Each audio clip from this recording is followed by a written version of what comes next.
بچیوں کے ساتھ ریپ کے واقعات، تو یہ مسلسل کئی بہت عرصے سے، اب عنقریب ایک اور بچی کے ساتھ ریپ کا واقعہ ہوا ہے.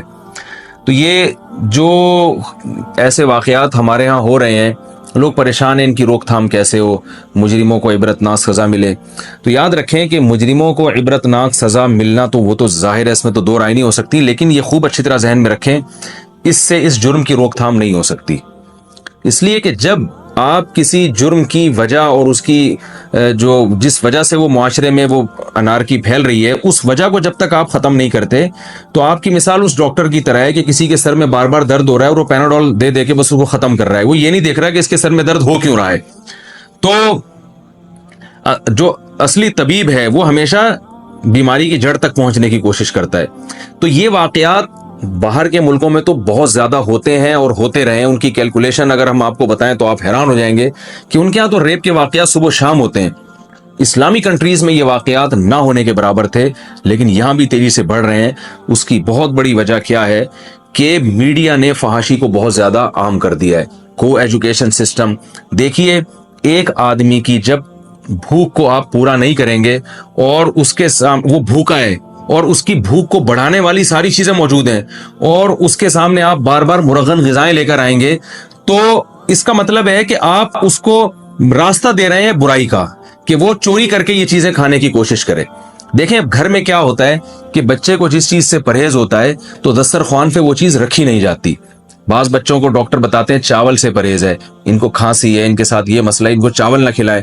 تو والدین بچوں کی خاطر قربانی دیتے ہیں، اس دن کھانے میں چاول بناتے ہی نہیں ہیں.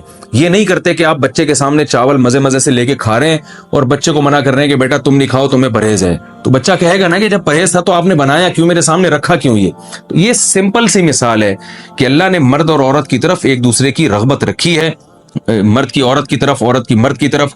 تو اس کا ایک طریقہ بیان کیا ہے کہ سیکس کو بڑھانے والی اور جو بھی شہوت کو بھڑکانے والی چیزیں، ان تمام چیزوں کو اللہ نے ختم کر دیا. فحش مواد، فحش فلمیں، عورت کو پردے کا حکم دیا، فحش فلموں پہ پابندی لگائی، فحش مواد پہ پابندی لگائی. کو ایجوکیشن سسٹم کا اسلام میں کوئی تصور نہیں ہے. مرد مرد میں رہے گا، لڑکیاں لڑکیوں میں رہیں گی. پھر جب وہ ایک عمر تک پہنچیں گے، ان کے اندر یہ جذبات پیدا ہوں گے، تو اللہ نے والدین کو حکم دیا کہ بالغ ہوتے ان کے نکاح کا انتظام کر دیا جائے. یہ ایک نیچرل طریقہ ہے کسی معاشرے میں حیا کو فروغ دینے کا، اس سے معاشرے میں حیا پھیلتی ہے. لیکن آپ اگر کسی بھی اسٹیپ پہ اس سسٹم کی مخالفت کریں گے تو وہی کچھ ہوگا جو ہو رہا ہے. تو اس کی مخالفت کیسے ہوتی ہے؟ لڑکیوں کو بے پردہ گھومنے کی آپ نے اجازت دے دی، سینما گھروں میں فحش فلمیں لگائی جا رہی ہیں، فحش ڈرامے ٹیلی ویژن پہ دکھائے جا رہے ہیں، اور پردے کا کوئی نظام ہی نہیں ہے. ٹین ایجز لڑکوں کو اسکول میں لڑکیوں کے ساتھ بٹھایا جا رہا ہے. تو یہ درندگی. اور پھر جو موویز ہیں فحش قسم کی وہ کھلے عام بک رہی ہیں مارکیٹوں میں، انٹرنیٹ پہ لوگ ڈاؤن لوڈ کر رہے ہیں، دیکھ رہے ہیں. تو اس کا مطلب یہ ہے کہ آپ معاشرے کو خود درندہ بنا رہے ہیں، ہماری حکومتیں خود درندہ بنا رہی ہیں. جو لوگ اسمبلیوں میں پہنچے ہوئے ہیں وہ خود معاشرے کو برائی کی طرف لے کر جا رہے ہیں، اور حلال راستوں پر پابندی لگ رہی ہے. نکاح کے بارے میں سخت سے سخت قوانین ہوتے چلے جا رہے ہیں. کہیں قانون بنتا ہے کہ بھئی بالغ لڑکی کو جب تک وہ 18 سال کی نہ ہو جائے نکاح کی اجازت نہیں ہے.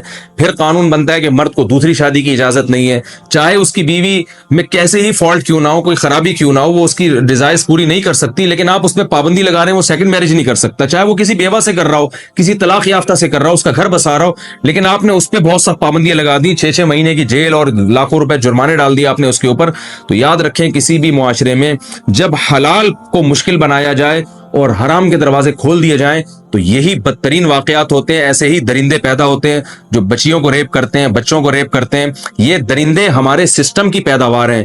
میں ان درندوں کی حمایت ہرگز نہیں کر رہا. میرا بس چلے، مجھے اگر قانون سازی کی اجازت دی جائے تو میں کہوں گا کہ ان کو فوراً لٹکا کے مار دیا جائے. ان کو جو ہے حکومت کی ذمہ داری ہے، ان کو فوراً پھانسی کے پھندے پہ لٹکائے، عبرتناک سزا دے.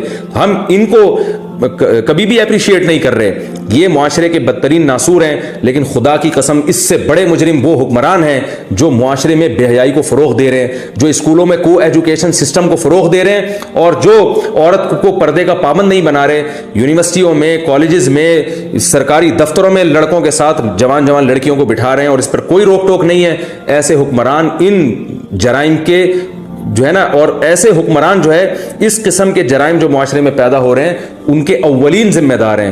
دنیا میں سزا نہیں ملتی لیکن آخرت میں اللہ ان لوگوں کو ضرور لٹکائے گا اور انتقام لے گا کہ جن کے قانون سازی اور جن کی غلط قانون سازی کی وجہ سے معاشرے میں ایسے مجرم پیدا ہوتے ہیں. تو ہماری حکومت سے ایک عاجزانہ اپیل ہے کہ وہ لوگ جو اسمبلیوں میں بیٹھے ہوئے ان سے عاجزانہ اپیل ہے کہ اللہ کا واسطہ ہوش کے ناخن لیں, میڈیا پہ قابو پائیں, میڈیا کو قابو میں رکھنے کی کوشش کریں. اسلام کے نام پہ یہ ملک بنا تھا, اسلامی خطوط پر اس کو چلانے کی کوشش کریں. پردے کی حجاب عورت پر لازم ہو, جوان عورت پر لازم ہو کہ وہ حجاب کے بغیر گھر سے باہر نہیں نکل سکتی. اسکولوں میں کو ایجوکیشن سسٹم کو ختم کیا جائے اور میڈیکل کالجز میں کو ایجوکیشن سسٹم کو ختم کیا جائے. جوان لڑکیاں نائٹ ڈیوٹی کر کے آتی ہیں, جب ہاؤس جاب کرتی ہیں پوری رات غیر مردوں کے ساتھ وہ گزارتی ہیں. تو آپ بتائیے کہ یہ کیا معاشرہ کس طرف جا رہا ہے؟ اس میں وہی واقعات ہوں گے جو دوسرے ملکوں میں ہوتے ہیں اور ہمارا ملک بھی اس کی لپیٹ میں پھر آئے گا. تو ان تمام بے حیائی کے کاموں پر پابندی لگانے, یعنی ہمارا ایک عاجزانہ مطالبہ حکومت سے کہ ان تمام بے حیائی کے راستوں کو بند کرے, نکاح کو پروموٹ کرے زیادہ سے زیادہ.